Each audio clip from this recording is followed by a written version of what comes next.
Oke, assalamualaikum warahmatullahi wabarakatuh. Selamat pagi, siang, atau malam teman-teman semua. Seperti biasa, di sini saya akan membahas kembali terkait masalah rancangan pabrik ya. Dan ini mungkin dari tugas akhir dari chemical engineer atau dari teman-teman mekanika dan lainnya yang perlu perancangan alat seperti HE, reaktor, distilasi dan lain-lainnya. Kemarin sudah saya bahas sebelumnya. Oke, di sini saya akan bahas bukan ke main equipment tapi ke support equipment. Nah, biasanya support equipment itu terdiri dari utilitas yang penting. Nah, di utilitas ini salah satu yang kita perlukan yaitu adalah air proses. Nah, ketika kita mendirikan suatu pabrik perlu adanya air sanitasi, air proses yang betul untuk proses produksi atau digunakan untuk proses kebutuhan lainnya seperti kebutuhan toilet dan lain-lainnya. Nah, air ini biasanya kalau diproduksi di pabrik skala besar itu kita nggak beli tapi kita memprosesnya. Nah, proses-prosesnya ini biasanya diambil dari air laut yang memiliki kandungan garam tinggi, kandungan tinggi yang kita akan filter supaya bisa kita gunakan sebagai proses maupun air sanitasi. Nah, proses-prosesnya ini ada beberapa tahap. Misalkan ada penyaringan dari molekul besar, penyaringan dari molekul kecil, penyaringan dari molekul yang sangat-sangat kecil dan lain-lainnya. Oke, di sini kita akan bahas satu persatu nih. Perancangannya apa saja sih? Itu. Nah, oke, di sini sudah yang pertama, biasanya ketika air itu disaring dari laut, itu biasa kita menggunakan screener terlebih dahulu. Nah, screener ini biasanya itu adalah tahap proses awal penyaringan, ya dimana dia menyaring air yang masih membawa partikel-partikel yang cukup besar di dalam laut. Biasa kita screening supaya partikel-partikel itu tidak terbawa dalam proses selanjutnya. Nah, di sini berarti kita pertama akan merancang screener. Nah, di sini kita akan merancang screener, yaitu ada pertama kita menggunakan bahannya terlebih dahulu. Bahannya kita menggunakan stainless steel tipe 316. Kemudian kita dengan tipe vertical cylinder dan tulis pakai berarti dia bentuknya vertikal ya, silinder kayak tangki. Nah, dimana kondisi operasinya seperti biasa, kondisinya itu temperatur normal, tekanan normal, jumlah satu unit atau ketinggalan itu 30 menit ya. 10 menit. Nah, jumlah latih 1 unit laju air massa yang kita pompa dari air itu untuk kita screener yaitu ada 25.000. Densitasnya ada 990, faktor keamanan segini. Volume air itu ada laju air massa dibagi densitas didapatkan 25,253. Nah, dapat volumenya ini kita ubah ke meter kubik. Nah, kita bagi per jamnya aja. Nah, dapatnya meter kubik atau 66 galon. Nah, selanjutnya kita menentukan diameter. Nah, dalam menentukan diameter kita menggunakan rumus ini seperti biasa. Karena bentuknya silinder, kita pakai rumusnya 1/4 VD kuadrat kali tinggi. Nah, dimana kita menggunakan rasionya, jadi ketinggian antara ketinggian dan diameter itu rasio itu 1,5 diameter. Nah, rumus diameter seperti ini. Nah, berarti tinggal dibalik aja dari diameter ini kita ubah mekanismenya. Jadi yang pertama yang kita cari kan volume. Nah, yang kita ingin cari itu diameter, maka kita pindah ruas saja, dapatnya segini. Dapat diameter itu 0,6 meter atau 60 cm. Nah, ketika kita dapat diameter, kita dapat tingginya dong. Berarti H sama dengan 1,5 D. Jadi H sama dengan 1,5 kali diameter berapa? 0,6 meter. Kita dapat tinggiannya itu adalah 90 cm. Nah, maka diperoleh alat ukuran sebagai berikut nih. Nah, oke. Nah, di sini kita ingin merancangkan namanya screener, pasti perlu adanya penyaringan ya. Nah, penyaringan ini ingin kita desain itu adalah 1/4 dari tinggi si vesselnya. Berarti 0,22 meter atau 22 cm. Jadi ketinggian si penyaring itu adalah 22 cm. Nah, coba kita gambarkan dulu.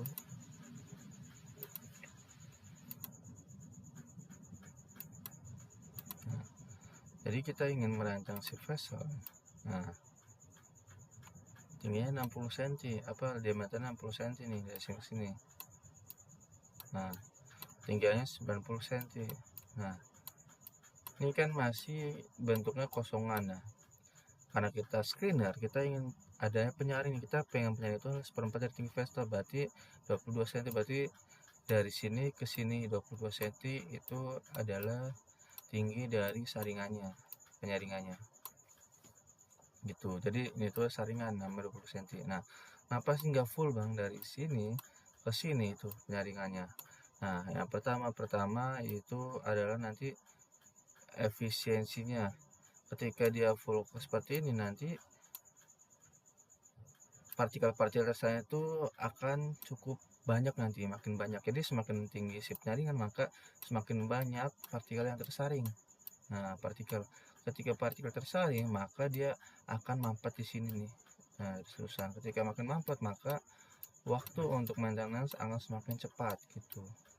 Nah, akan semakin cepat maintenance nih.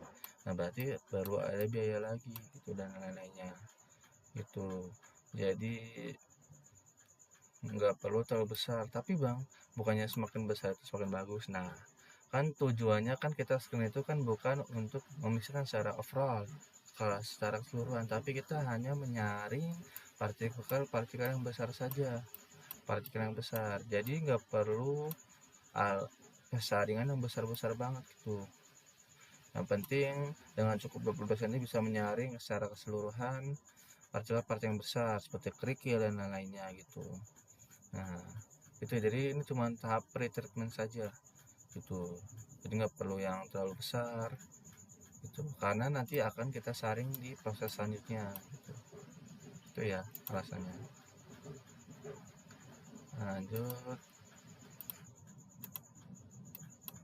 Nah, selanjutnya ukuran penyaringnya kita pengen ukurannya 10 mesh atau lain-lainnya. Jadi bebas kalian mau kan membuat screen itu ukurannya berapa, 10 mesh, 100 mesh. Jadi semakin besar itu semakin kecil ya gitu. Jadi berbeda dengan ukuran biasa kan. Biasanya kalau semakin besar itu kan dia semakin besar lubangnya, tapi kalau mesh semakin besar mesh semakin kecil lubangnya, itu ya kebalikannya. Nah, tinggal 34 VR.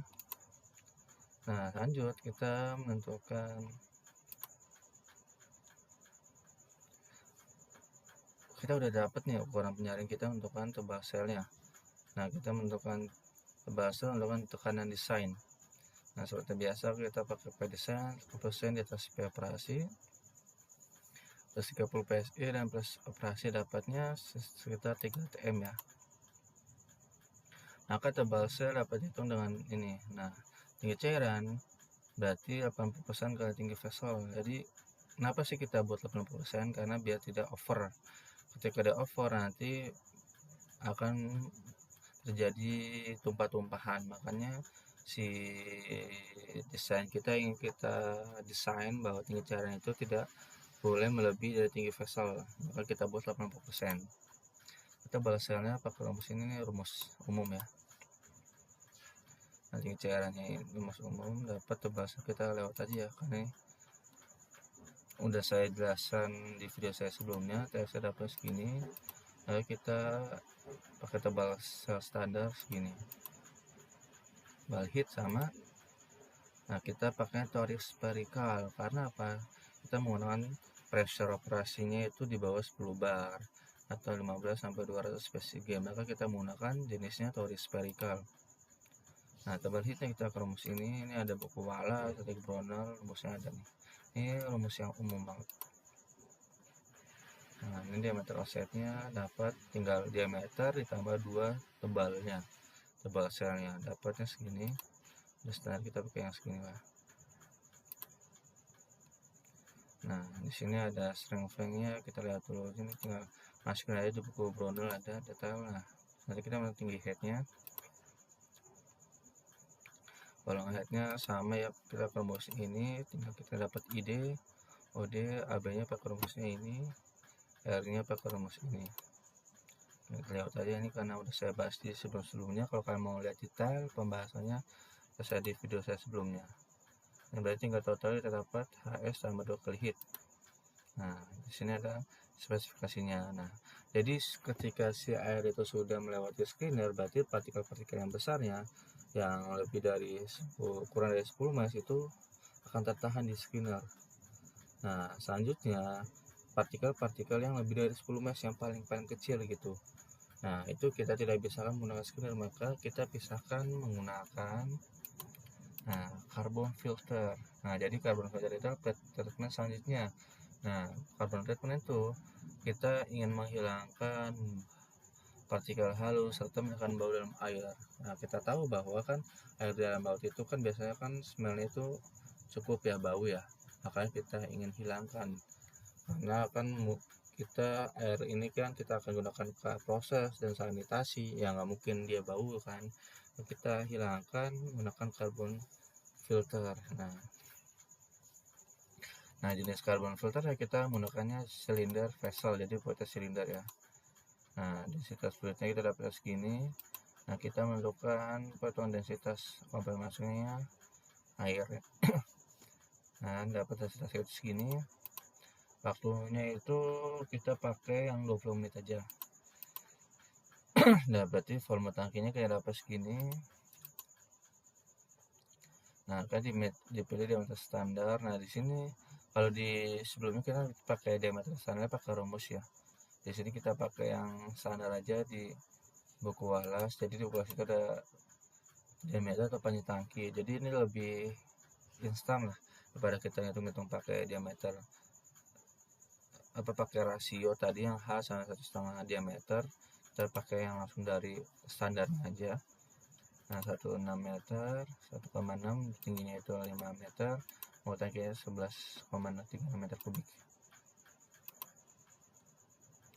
Nah, selanjutnya kita menentukan tebal sel.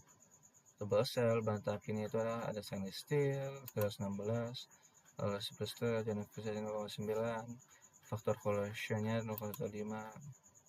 Nah, tebal sel kita pakai rumus ini, PR per SE kurang 0,6 P per C. Dapat jari-jari tangki segini, maka tebal sel kita dapat 0,005 meter atau 0,2 inch. Nah, kita pakai tebal standar 0,31, kita dapat tebal sel itu 0,09 meter. Nah, itu kita menentukan tebal heat. Nah, tebal heat ini rumusnya rumus ini. Nah, kita dapat tentukan terlebih dahulu OD nya sama kayak tadi, OD itu sama dengan diameter ditambah 2 tebal.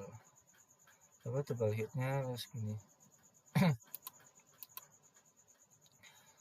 Selanjutnya kita menentukan tebal heat standarnya pakainya 0,335. Ini biasa dari buku Brownell ya. Jadi kita mengacu pada standar tebal yang sudah ada di internasional.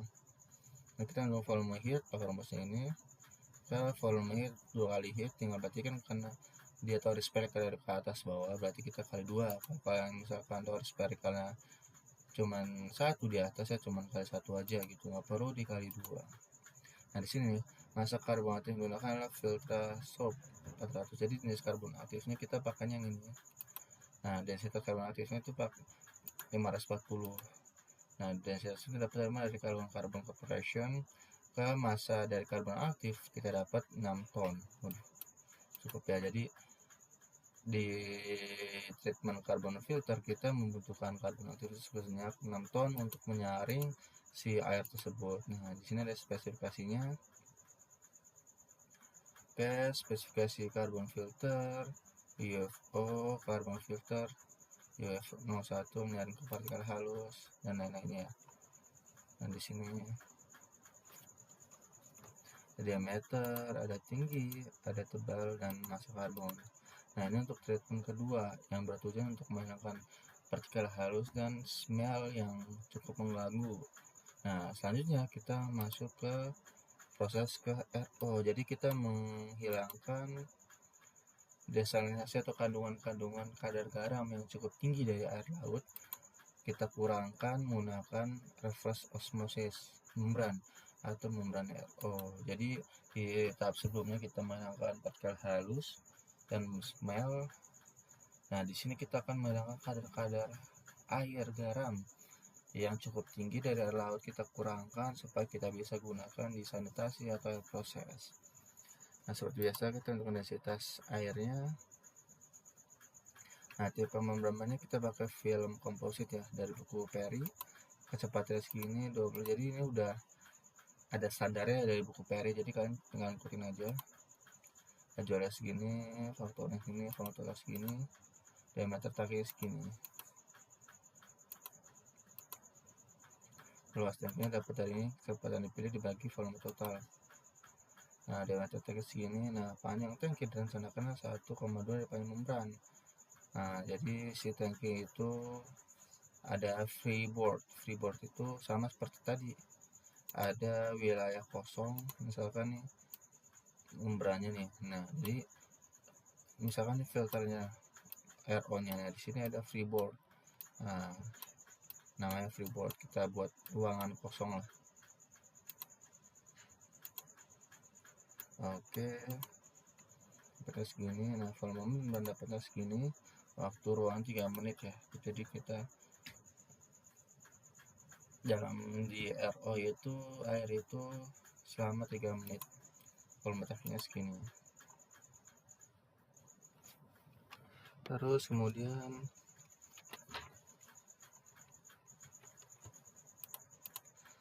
selanjutnya kita dimensi membrannya nih, kita pakainya itu 288 in, beban membran 44 in, dapat dari yang tadi buku Wallace nih. Diameter luasnya, diameter tangki, jadi diameter si membran itu menyesuaikan dengan si diameter si tangki lah gitu ya.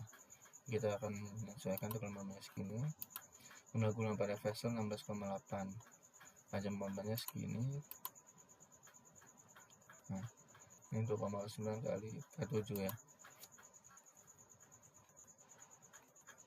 Oke.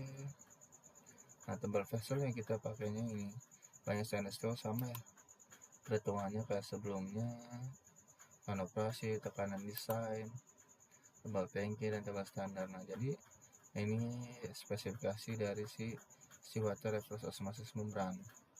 Nah, sebagai alat desalinasi. Nah, jadi kita udah ada 3 tahapan nih, ada screener, ada carbon filter, ada reverse osmosis. Jadi udah 3 tahap treatment. Jadi tahap-tahap di sini ada 4 tahap atau 5 tahap lagi. Jadi memang untuk menfilter atau merius si air laut ini biar bisa dipakai itu cukup banyak tahapannya gitu, karena air laut itu untuk mengubah air laut menjadi air yang bisa kita minum, air sanitasi, air proses, itu perlu proses yang sangat panjang. Nah, di sini kita ada 3 tahap proses. Nah, tahap proses selanjutnya akan saya bahas di video saya selanjutnya, karena maybe it is long time ya, cukup lama waktunya. Jadi nanti next video saya bahas untuk selanjutnya ada ion exchange, ada cation exchange, dan lain-lainnya. Oke, mungkin demikian dari saya. Wassalamualaikum warahmatullahi wabarakatuh.